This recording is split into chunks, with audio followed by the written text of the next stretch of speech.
bilməz. Yeyib içirəm hər gecə, heç nə almıram necə. Həyat mənimdir, belə zor yaşayıram. Hər gecələr klubda, hər gecələr bardayam. Dərdimi verirəm, yelə zor yaşayıram. Vəziyyət zor əladır, nostalgiya bombadır. Mən belə keyf eyləyirəm ayetim. Onsuz ölüb getiyəm, gəldi gedər dünyadır. Mən belə keyf eyləyirəm ayetim. Vəziyyət zor əladır, nostalgiya bombadır. Mən belə keyf eyləyirəm ayetim. Onsuz ölüb getiyəm, gəldi gedər dünyadır. Mən belə keyf eyləyirəm ayetim.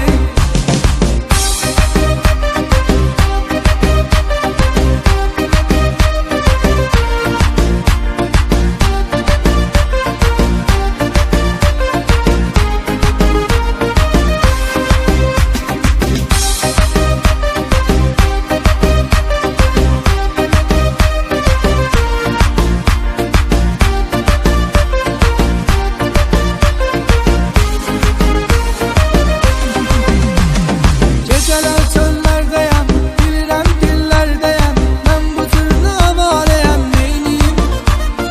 Elə də zordur hörmətim, gəzir sözüm, söhbətim. Ortalıqda gərək gəzim, qeyniyim. Veçmi bu cürdür halım, ya ölüm ya da qalım. Mən bu həyata elə öyrəşmişəm. Ürəkli insanım mən, düşmana düşmanım mən.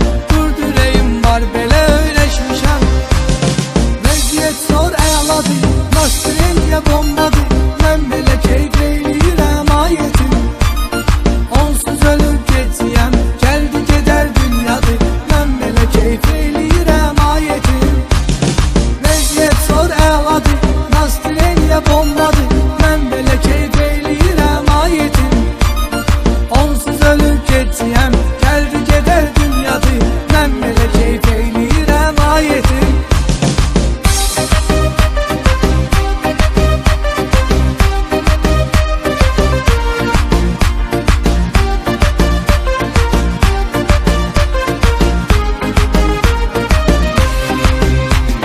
Vəziyyət zor əladır, nostalgiya bombadır.